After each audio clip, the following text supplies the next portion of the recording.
Nakakaloka, isang sikat na celebrity na naman ang walang awang ginawa ng hindi magandang balita sa social media.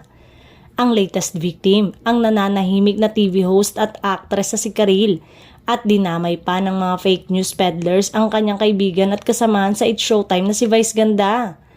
Ang mababasa sa caption nito ay, sa kabila ng kalungkutan, nagbigay ng touching na mensahe si Vice Ganda para kay Karil Padilla sa burol ng kanilang co-host.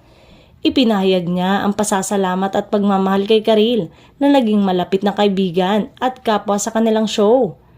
Ang mga emosyonal na salita ni Vice ay nagbigay liwanag sa madamdaming pagkakataon na ito. Paano kaya tatanggapin ni Karil ang mensahe ni Vice sa kabila ng kanyang pinagdaraanan? In fairness, mukhang knows na ngayon ng netizen kung ano ang totoo sa mga nababasa nilang balita sa social media at kung ano ang gawa-gawa. Say ng netizen, useless yung SIM card register kung hindi nila malalaman kung sinong tao mahilig mag-post ng masama na tao. Ganyan talaga ang buhay artista, paglaos na gumagawa ng paraan para sisikat ulit sila.